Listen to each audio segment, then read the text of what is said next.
Yeah, what's your major and then what do you do? Perfect.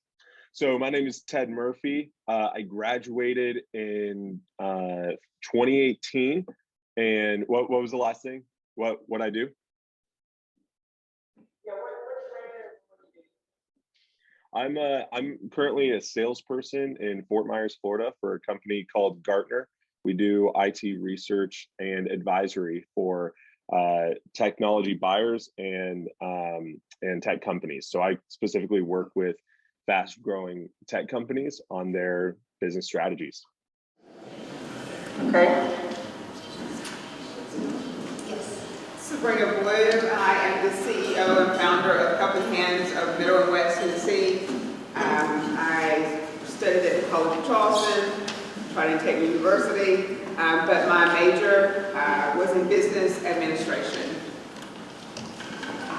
And I'm Ashley Cherry. I graduated in 2007 and I was a business management major.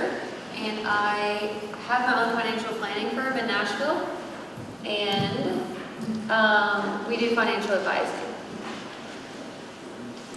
So do we need to move this around? That should work. That might Speak. Okay. My name's Landon Preston. I'm a 2007 graduate of the McAfee School of Business. I was a double major in business and Christian studies. I'm the founder for LP Consulting. We do executive searches as well as strategic planning and employee retention for businesses. Okay, so go ahead and tell us then, what does that mean your typical day is like? What do you actually do? Sure. So for me, it depends on the client. So with a consulting firm, I've got several different clients with different needs. So I mentioned that I've really got 3 different areas that I focus on. So we do strategic planning, which is we meet with businesses to talk about really what their plans are for growth, what are their strategies in terms of how do they have their human capital, their employees lined out, as well as do an assessment of the way they structure their employee layout, how is that helping them achieve their goals? So that's one part of it. The other part that I do that's really fun is executive coaching. And we work with Fortune 500 companies as well, working with their employees to talk with them about their goals, with their employees about what their goals are, and help them discover their own strengths, as well as what are things that can help them be more efficient in the workplace. And for employers, one of the things they're looking for, especially now, is ways that they can retain their employees. So this is a value add that we offer to these employers to give their employees a greater understanding of their own skills and gifts, as well as how the employers can retain those and better suit them. And then along with that too, we also have a focus. We roll that into executive searches, which we do for CEO and COO level searches. Ashley? Yes. So we do personal financial planning and we also work for businesses. So I always say big picture. There's 2 major sides of planning, defensive and offensive. Defensive, we're helping our clients with things that could be bad for them financially, so making sure they have enough cash in case of emergencies, wills if needed, insurance planning like life insurance, long-term disability insurance, and debt reduction, putting together personal plans on that. And then offensively, helping them think through how much to save, where to save it, and how to be as tax efficient as possible. So investing, retirement planning, education planning, all of that. So a typical day for us, my job is to basically do anything that is revenue generating, which is reaching out to new clients and then meeting with clients. So we're either, in our first meeting, we're talking about their dreams and goals and the kind of planning they've done so far, what kind of benefits they get through work if they get any. And so we kind of put together, okay, this is what you want, this is what you're doing. We meet with them again. We put together a personal planning analysis for them that says if you want to retire at this age and you have this much going on for you, this is how much that's missing, there's a gap in your plan or ways to make it more efficient. We're going to give them recommendations and help them from there. And that's when we figure out if it's a good fit to work together. So most of my days are either calling on clients or being with clients, and then I have staff to help me actually execute, either like putting together the plans, and then whatever recommendations that we give them on the insurance side or the investment side. So most of my day is spent with people. It's a great job for extroverts if you like talking to people all day long. So. Sabrina? So Helping Hands of Middle and West Tennessee is also known as Helping Hands of Tennessee, or HHT, and we are a comprehensive nonprofit dental clinic, and we just recently opened up a medical clinic. So we have populations that earn no more than 200% of the federal poverty level, and it's also based upon their gross household income. Okay, And that's tell me what that amount is. the 200% of the federal poverty level, that's $1,900, roughly $1,980 gross monthly income. And that's for a household of one. So our typical patients earn no more than 135% on average. 80% of our clientele are uninsured for dental. And so, but most of them actually have a medical plan. We have the sliding scale tier, so it's based upon 4 different levels, starting at 100% and capping at 200% of the federal poverty level. So it gives an opportunity for full general dentistry services, and now we're having medical clinic and we're expanding even more. So my typical day, that's a really funny conversation, but I'll shorten it up. I have, as I say to people, about 20 different roles at our company. Because we're a small firm, our dental clinic started in 2018. So it basically means I have to wear a lot of hats as the CEO. So my day is from marketing to strategic planning to creating new partnerships. The list kind of goes on from there. I'm a human resource. I'm pretty much everyone you can think of rolled into one person. And I work on different projects at the same time as we are developing newer projects that fit along with our mission. The mission of Helping Hands of Tennessee is to build stronger communities and improve healthy outcomes for West Tennessee families. And so we do that by way of making sure that people gain access to oral health care, which is linked to almost all chronic health conditions. So if you look at diabetes, hypertension, cancer, that is linked to people who have had a history of poor oral health care. So we do a great job with our oral health care, and we can combat chronic health conditions, which is better for us all. And that creates absolute stronger and a healthier community. So my role, that's a long-winded conversation, but the typical day is I'm involved in a lot of strategic planning right now. I got to do a lot of grant research. I have to write grants. I have to develop partnerships that can help me write the grants, or at least help me with the way of joining together so that we ourselves as an entity are not having to actually have the whole entire program.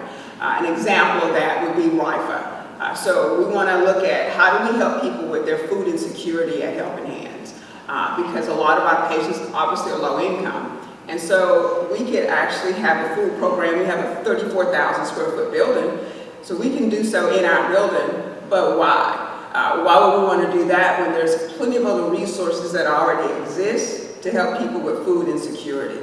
So it's linking us up with other organizations that can help with what our overall mission really means for our community.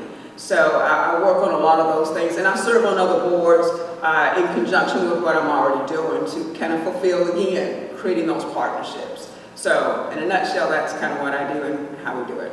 Thank you. Ted, what about you? What's a typical day look like? Sorry, you guys fuzzied a little bit there. Do you guys want to know about my day to day? Is that what you're looking at? Okay. So for my day to day, really kind of every day is different, but filled with similar activities. So a lot of my clients, in sales, I'm an account manager, and Gartner is a research firm, right? So you might say, hey, how does a research firm end up helping companies? Well, actually, it's very, very important for my tech companies to leverage research in their strategic planning, in their business planning, in the development of their marketing campaigns, in the development of their sales campaigns, in the development of their product strategies, even their exit strategies. So every day it's really looking through, working with our analysts to understand what are some opportunities for my clients to work with us closer and make really good headway in their market space and really stay on their great growth trajectory. So some of my clients, I have to work with them to turn them around from a 10% a year growth rate to whatever their market is, which in the tech world, we're frequently working with, 20, 30% growth rates. Some of my clients is really just about maintaining course on their 100% year over year growth rate. So they're doubling in size. One of my clients literally has more than doubled in size from the beginning of this year, till now, and we're 10 months into the year. So they grow incredibly quickly, and with that comes a lot of responsibility on my end to make sure that I'm understanding all of their business needs, understanding what their challenges are, and how I can fill those challenges and help them overcome those challenges on a consistent week over week basis. So I work very, very closely with them. On top of that, it's also kind of like running your own business, because I can take a company that's not part of who's not currently a Gartner client, and take them from a non-Gartner client all the way through to Gartner client, and then actually be servicing them as well, and working with them consistently. So that looks like running what we call discovery calls. So understanding all of their business growth goals, their plan for achieving those growth goals, their challenges, who's involved, all the team members, when they're really wanting to have different objectives done by, then mapping out over the next 30, 60, 90 days how we're going to work with them, and showing that to them, and really communicating to them in a way that really resonates with them, in a way that they really understand and identify with. That's probably like the biggest part of my job, is really always keeping the customer in mind and communicating with them in a way that resonates with them. So then I work on closing that deal, whatever that deal is, and hopefully it's a big deal. That's always what we shoot for, obviously. And all of that will taking a company from a non-Gartner client all the way through to a closed sale usually takes about 60 to 90 days. With the deal sizes that we work with, that's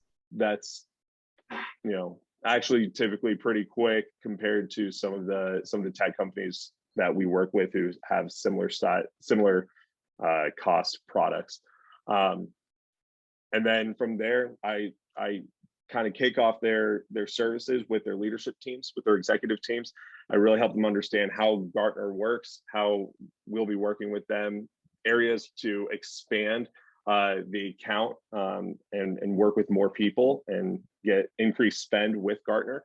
And then, just really making sure that they renew their contract year over year, getting them into multi-year agreements, that they're in single-year agreements. That way we have a more sustainable business. And yeah, that's pretty much my job, and just making sure my seat holders stay engaged. So that's just about it. Okay, well, I did not say at the beginning, if you all have any questions at any point for these folks, be sure to raise your hand and let us know so we can go ahead and answer. Otherwise, I'll just keep running through the questions that we have prepared. Tell them what your career path was. Where'd you start compared to where you are now, and then what you think your next step is.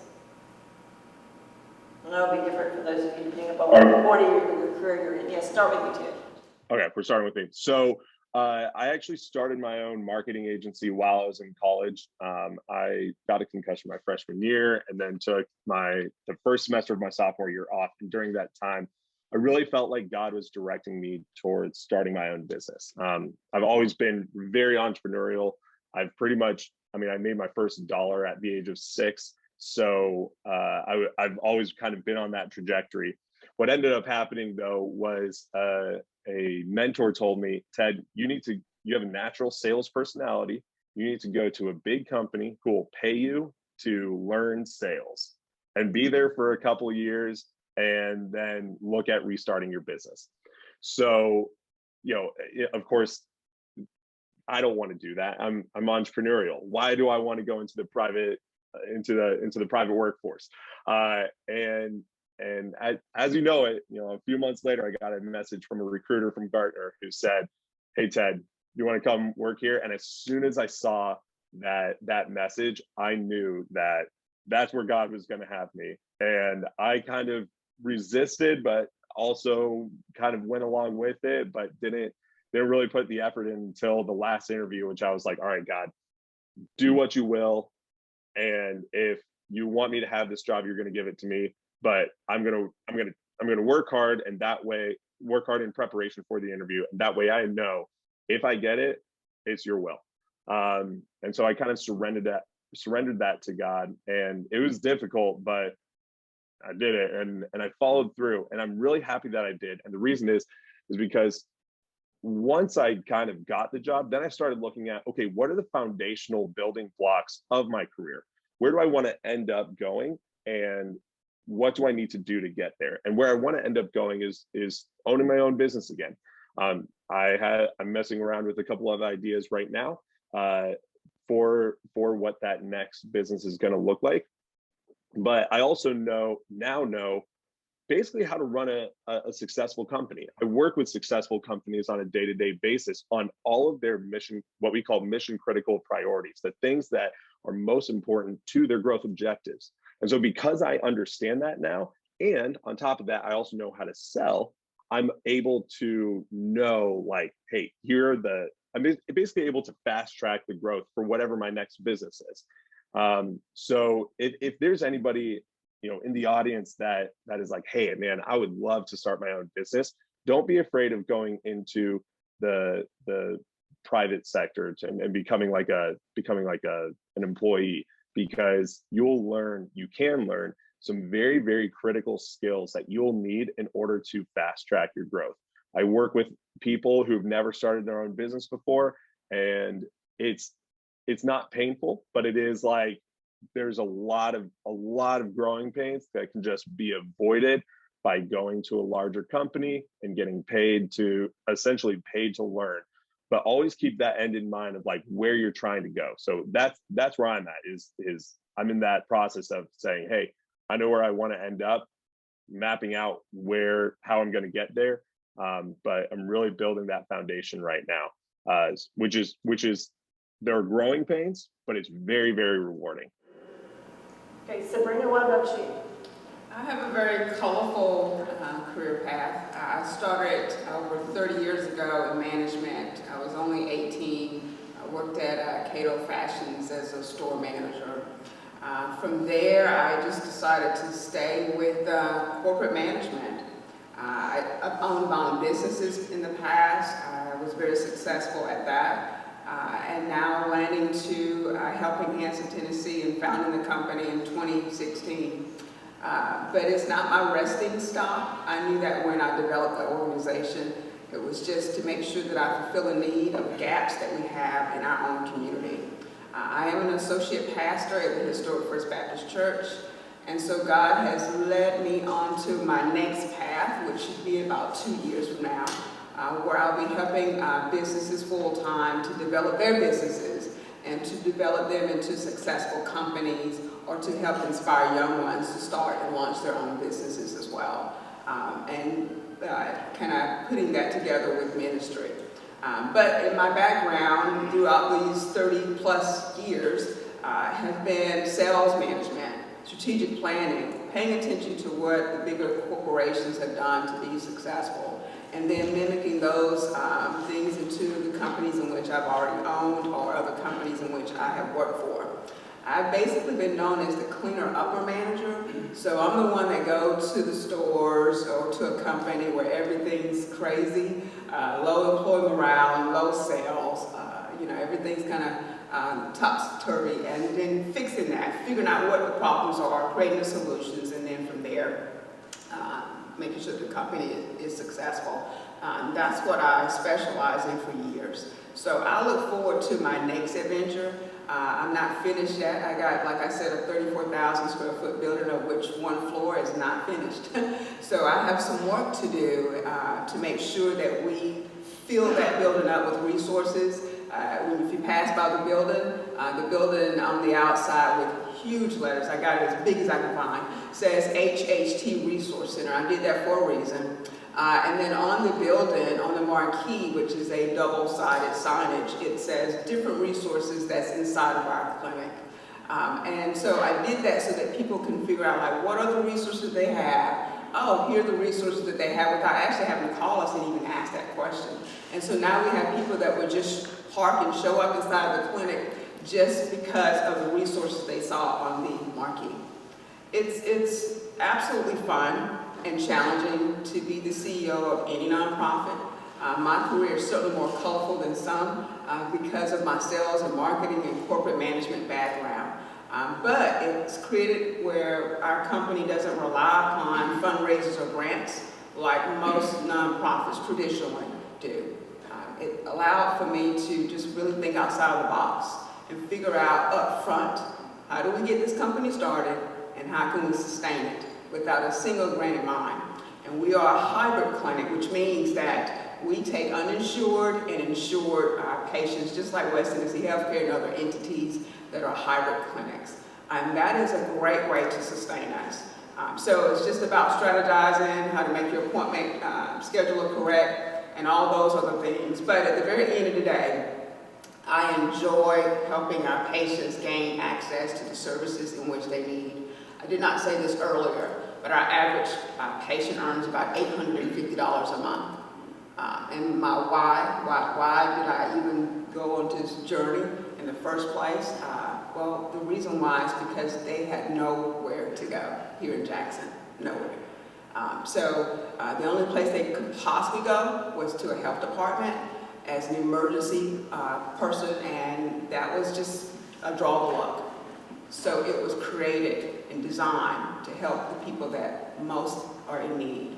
And we will continue to follow it along. We're getting ready to embark on opening more locations. But that is kind of my history, and that's why my history is helping our company to this date.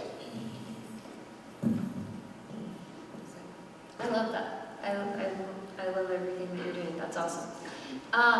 So I love this question. This is probably my favorite question because when I was sitting in your seats, I had no clue what I wanted to do. And I love how she said she had a colorful path. I'm like, that's a really pretty way to put it. So when I was at Union, I actually worked with Inglewood Baptist Church in the student ministry department. I was raised in Jackson, 2 miles from here. So I kind of went right out of the youth to like helping with the youth, and then kind of got stuck there. They wouldn't let me leave. So I helped with a lot of people with, or a lot of girls like in middle school, they had a lot of eating disorders, thoughts of suicide, cutting, and it was a bunch of stuff that me at 18, 19, 20 had no clue how to help them with, besides just like walk through life with them. And so I graduated from here. I just wanted to go to the beach. I got a job in Florida, and then my roommate down there got a job in Jackson the same exact day. So I never made it there, and I went to Nashville, and I sold lights for a year. Because when I got done, I had so much interest in like a lot of different things, and one of them was like, I don't know, interior design, that sounds cool, even though that had nothing to do with what I just spent the last 4 years doing. And also the economy was tanking at the time. So they were supposed to teach me all these things. They didn't teach me any of those things. I just helped people pick out lights for every house, or every room in their house for a year. It was retail, decided I did not want to do nights and weekends. And so I went back to the ministry side of things and remembered those people that I wanted to help in a better way. So I actually got my master's in marriage and family therapy after getting a business degree here through Liberty University, kind of online. It was online, you had to go there, part of the time.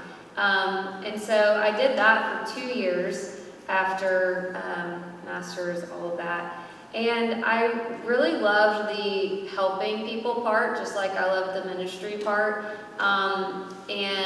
But I didn't love the career. And that's where you kind of have to figure out, do you love what you do, and you also love what the career gives and provides for you. And so just in the office that I was in private practice, I was just kind of looking around and was like, I don't think I want to do this, because having to work like later hours, kind of capped on income. I always had that entrepreneurial spirit. When I was actually at Union, and no one in here probably remembers this, none of my sorority sisters are here, but I had done an internship with a spa in Franklin while I was in school, and this lady had created her own spray tan solution, which is funny now. This is where people only thought spray tans turned you orange.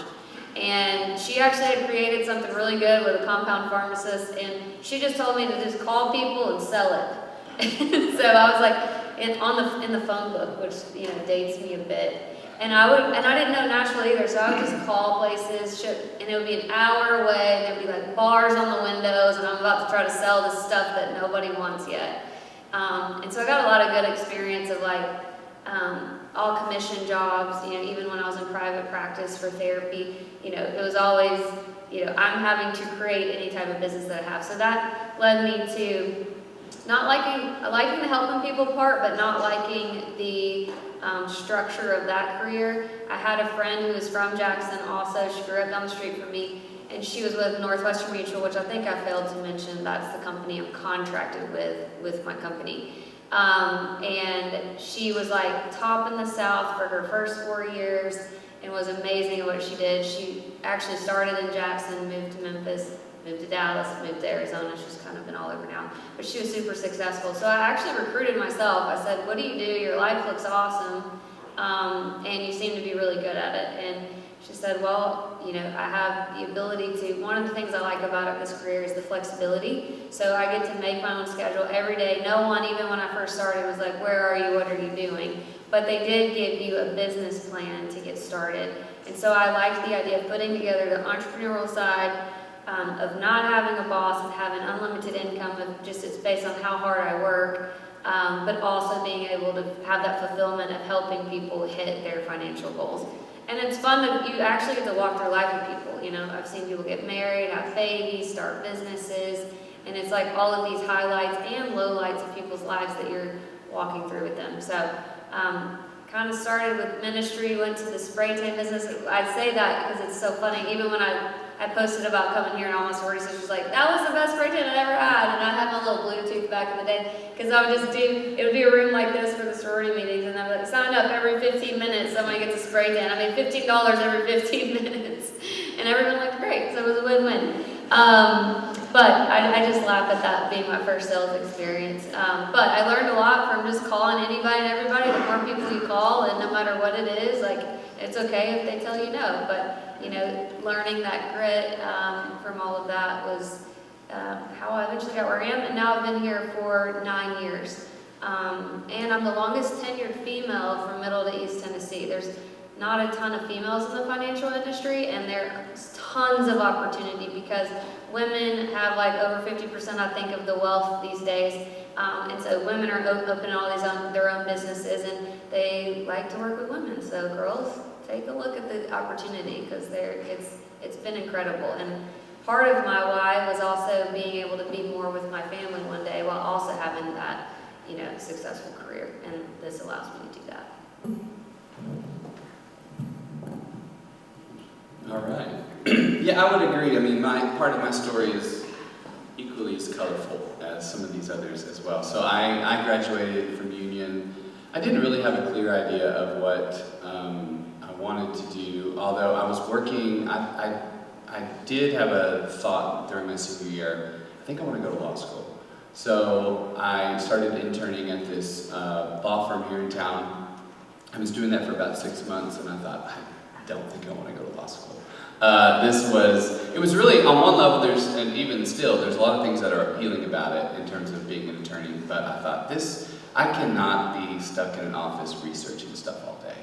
And that's the majority of what these guys that I worked with did. So I actually, my first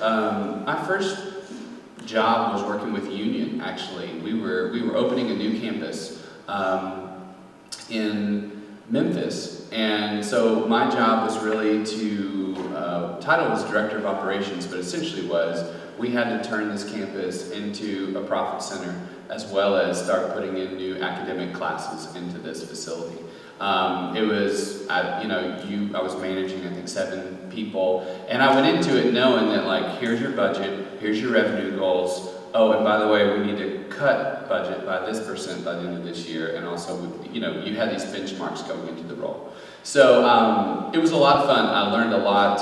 If any of you know Dr. Nance, he was really helpful to me during that time, just to help me remember if there are a few key formulas that you will learn during your time at Union in business school, and there were a couple of those things that I always went back to that is just helping you make sure that profit is important, and there are things that you've got to keep your eye on to make sure that you're helping to move towards that goal. So I was working, managing that and getting that started, and then I got a call from the Jackson campus and said, hey, we've got an opening for a fundraising role, would you want to consider that? And at the time, actually I had just been married and wanted to move back to Jackson anyways. So I took that role and was in that role for almost 7 years, working in fundraising, doing major events, and it was a lot of fun. I mean, you met a lot of, in this role I was responsible for special events and fundraising as well as major donors, and so you got to meet Condoleezza Rice and George Bush and all these people that you're managing these events with. And so it was, on one level, some of the experiences and the people you got to meet, working with, the Secret Service, and organizing lots of things with massive amounts of details, and then raising millions of dollars. It was a lot of fun. Also during that time, so I was doing that, and then I also had 3 kids that were all under the age of 5, and I knew that while my opportunities at Union were continuing to advance, I also wanted to be available for them as well. And a friend of mine said, hey, have you ever thought about recruiting? And I said, yeah, what's recruiting? And he said, well, so he explained it to me a little bit, which is basically, working with companies to help them fill positions or find the right people for some of those roles that they have. So he and I actually, and a couple other guys, we started this company, and I did that for about 6 years, which is essentially we built our own client base. So there's 2 sides of this, which is there's the sales side, which is you go out and you find clients, and I developed my own client base of really Fortune 200 companies. And then the other side of that is they may have a need for an operations manager or a marketing manager or an engineering manager. And so then we would help those firms find the right people for those roles.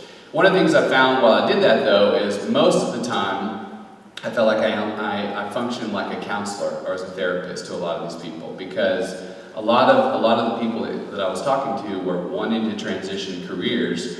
But the thing is, you really get into, well, what's going on in your life? Why do you want to transition? How far is your commute? What's going on in your family? All this stuff, of course, affects your day-to-day life. And so I just found that the more I got into these conversations, talking with people, I really enjoyed that. But I also felt like there's more to these conversations that we could be having. We could really be talking about some deeper questions beyond like, this is how much money I want to make, or this is what kind of role that I want to be in, although that is important. I was interested, though, in having conversations about really, well, what motivates you, and what are you good at, and is your role actually a good fit for you in that sort of way? And I found out during that time, too, that companies also wanted to have some of those conversations. I should also mention that part of the thing, this kind of goes into a thread that you've heard today, too, but I also have had this entrepreneurial bent, and when I left Union to get into recruiting, I also wanted to start a business with my wife, which we're still operating today. So we kind of started this side hustle, and I got into, I was doing recruiting, but I think that side hustle was also really important for me because it showed me that, you know what, you can run another business, you can develop some of these skills and do some of this other stuff too. So all that to say, earlier this year, back in 2018, I was still getting calls from places saying, hey, would you help us with fundraising? We do have a background in that. And I thought, all right, I can start my own consulting business and do this on the side and still do my other job. It was a lot of work, as you can imagine, but I really enjoy working with people and really enjoy helping people reach their goals. So I was doing that, and then it wasn't too long after that that I thought, I think I can do this full time. Because when I was running my own, when I was doing recruiting, you're basically responsible for all of your own work. So I'm finding my clients, I'm fulfilling jobs for the clients, and closing those deals. So after doing that for long enough, I was like, I think I can do this, and I can turn my consulting business into this as well. And so I decided to do that full time, and that's kind of really what I ended up doing, was taking a lot of the things that I'm passionate about and care about, and I, also wanted to make sure that the clients and people that I'm working for, that they also have those needs. You don't want to just say, well, I care about this, I think I want to do this, and jump off a cliff. It is important to know that there is a verified need for the service that you're wanting to provide for clients as well. But after doing that for so many years, I realized that I think this is a need. I've been doing this for so long, I think I can just do it now. So part of that was starting out my own business in 2016 and opening a consulting business in 2018, and then realizing that after doing it with someone else, that I'm like, I think I can do this. So I would just say that part of this, I love this question, because I think you're hearing that for most people, there's not a very clear-cut answer. You discover things as you're getting into roles. And like Ashley said, you discover the things that you like, and you discover the things that you don't like. And that's a great thing. And like Ted said too, you're getting paid to learn about yourself, and you're getting paid to learn about what you're good at. And if you're inclined toward entrepreneurship, maybe one day you could do that. So anyways, that's a little bit about kind of my journey as well. Okay, so going back to your college days, what is the best thing that you did to prepare yourself for your career, or what do you wish you had done to prepare yourself for your career? And Ted, there is something particular you're supposed to answer on this, and just so you know. I'm gonna be honest, I totally missed what you said the last part. I couldn't understand you. On this particular question, you do have a right answer, so do not blow it. I don't think I heard the question. Yeah. I think the most helpful thing was taking Brooke Emery's classes. I'm not sure what answer you're looking for from me, but I think going to... So you'll know. It starts with an E. Entrepreneurship? I don't know what you guys are looking for me, but... Old and forgetful, so go to you. All right, well, I don't know. Yeah, message me. I'll cover for you, and I'll give you a couple of minutes here to think of it. Well, for everybody, right? I would say two things that I would, one thing that I wish I'd done more of, I wish I had spent more summers doing internships, and I would encourage you guys to do that. Again, internships are great ways to learn what you do like and learn what you don't like. And it's great, especially if you can just do that in like a 2 or 3 month time period. I did it for one summer, and I wish I'd done it for all my summers. So that's one thing. The other thing that I would say too that I did in college, and I still do, and I find it helpful, is I would encourage you just to read as much as you can. Continue to be a learner, continue to be a developer, and I would a developer of yourself, and read lots of different things. I will say one thing that I did in college. I read a lot of nonfiction and a lot of business stuff, which I still read that because that's what I like to read. It's fun. But I would also encourage you to go outside of that. Read some fiction. Read things that you're not normally reading. It starts developing your brain in ways, and it starts getting you to think about how connected the world is.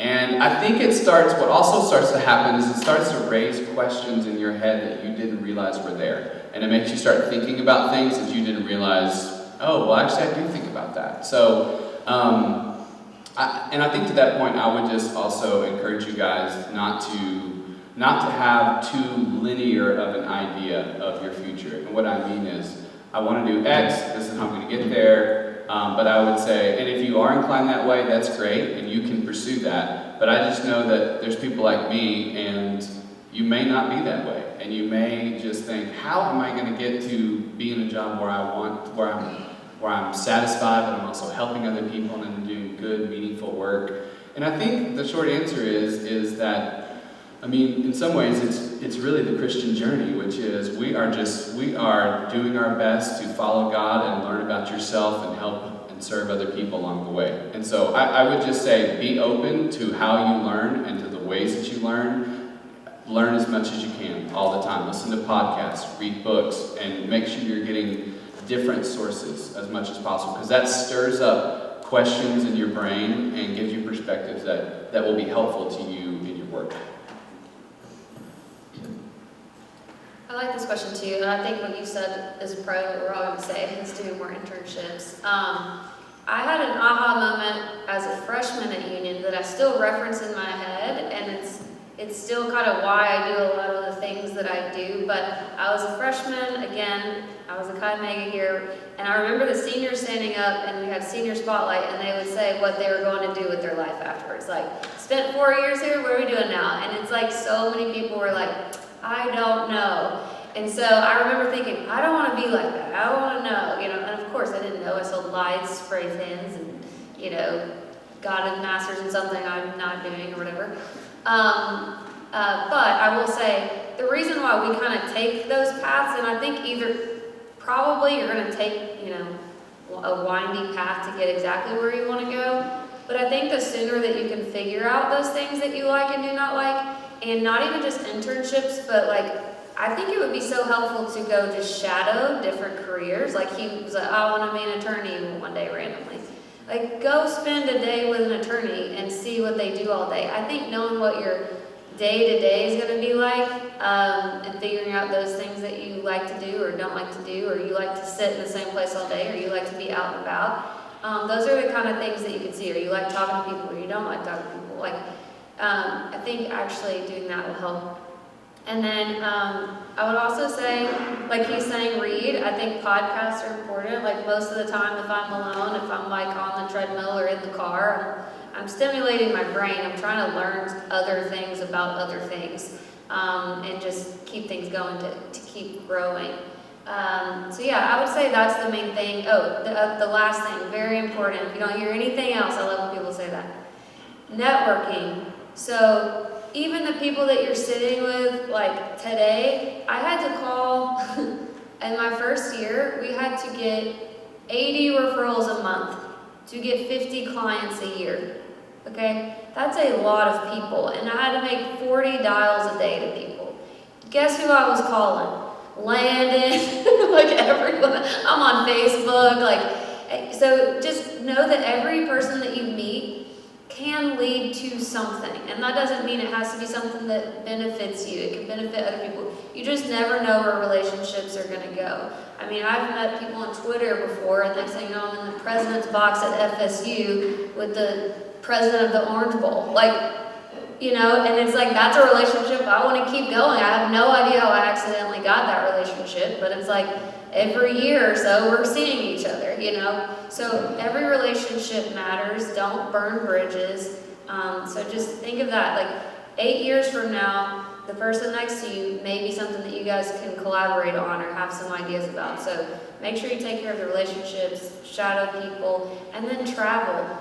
Make sure you're always opening up your world to new and different people and places and things, and because that keeps you, I think, stimulated, and like the more knowledge you have and the better you are at people and knowing people and understanding, you know, everything is going to go much better for you. Can I, before we pass the mic on, one other thing I do, I feel strongly about this because I talk to people about this every day. When we talk about knowledge too, don't just think that acquiring a bunch of data is necessarily going to help you. I would also say, if we're talking about types of knowledge, I would encourage you to focus on self-knowledge as well, which is understanding who you are and how you function.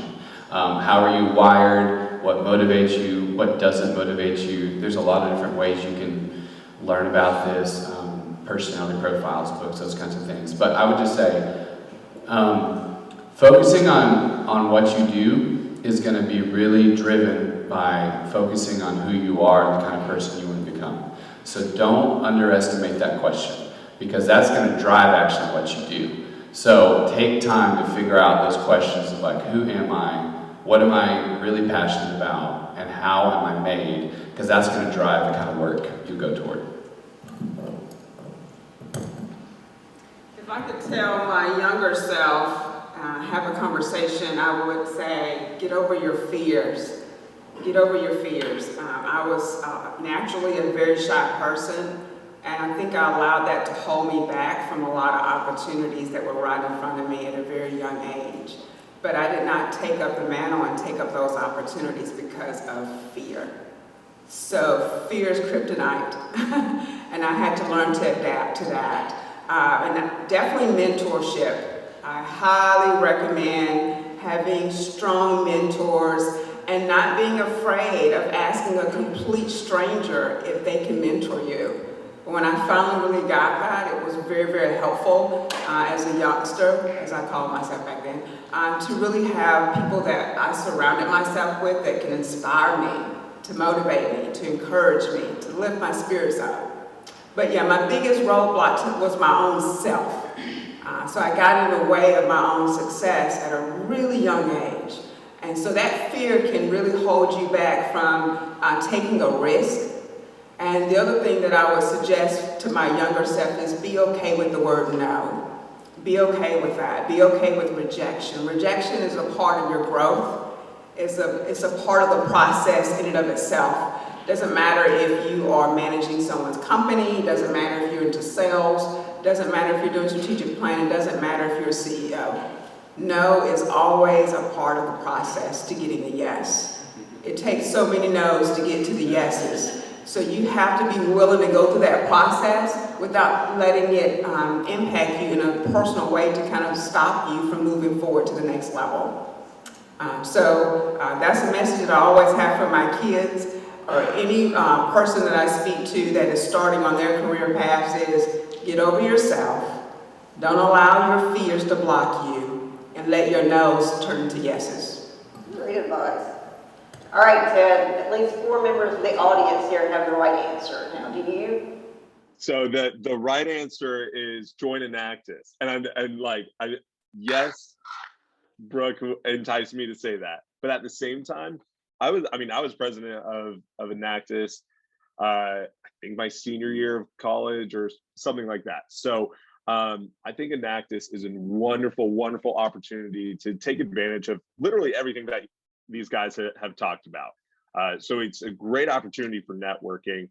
In fact, that's part of what got me into Gartner in the first place. I got a message from a recruiter, but and he said, "Hey, want to apply to Gartner?" But I said, "Hey, I'm finishing up finals. Like, it's not a great time for me to be having this discussion. I'll follow up with you."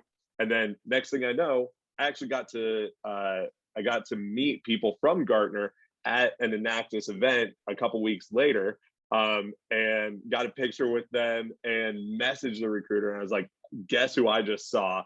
And that really got me off to a great start. So a couple of things that I think college students need to do better at, and that is basically everything that they just talked about, but like networking. Do networking. Network. I've heard so many times, your net worth is your network. And it's because the people that you know, those are going to be your customers later on. Those are going to be your employers later on in life. So little pro tip on networking. If you don't have a network right now, hop on LinkedIn. Fill out your profile. You can connect with me, Ted Murphy, on LinkedIn. I will send you, I actually created a guide on how to make your profile awesome. In fact, it's literally considered all-star status. So I've created a checklist of everything you need in order to achieve all-star status on LinkedIn. That's an actual thing from LinkedIn.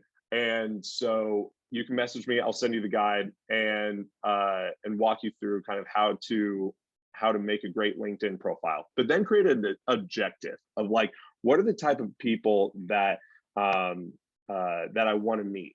And so if you want to go meet, let's say you're going for a digital marketing job, and you're like, okay, I want a digital marketing job, but I don't know anybody in digital marketing. I don't know how to get one. I don't know who to talk to. Go onto LinkedIn and connect with me. Go through my 2,700 connections and find all the digital marketers. If any of them sound like they're cool people to talk to, message me and I will be happy to make an introduction. You can even do that with your parents. I bet most of your parents are on LinkedIn. Like, connect with them, go through their connections and say, hey, this person has a management job that I want, or hey, this person is a financial planner. I want to go be a financial planner. Hey, Dad, can you connect me with that financial planner?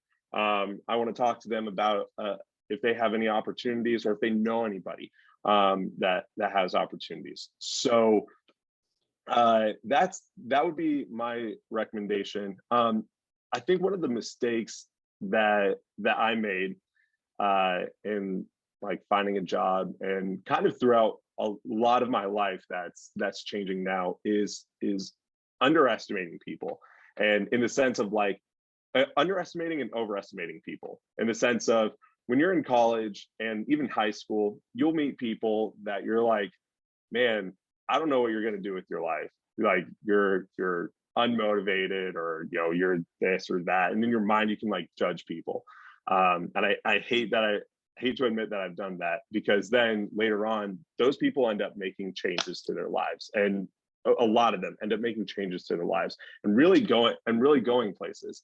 And if and then there are those people who are kind of more, I'll say, shiny objects that look really good but aren't necessarily really growth minded. And so what I would recommend is finding people who are really growth minded. Those are the people that you really want to associate yourself with, because they're going to make a lasting impact in your life. And also be growth minded. Be focused on, hey, what do I need to be improving upon in my own life, and taking real action towards that. So anyway, networking, join Enactus because it opens so many doors, and be growth minded. All right, thanks, Ted. All right, I think Dean Garrett has something as we close. We've gone over just a little bit, but thank you all for coming and for listening, and special thank you to you four for being on our panel. Yes, thank you all. Thank you, Professor Emery, Landon, Ashley, Sabrina, Ted. It was an accident that the acronym makes last, but it was the first word and the last word today, so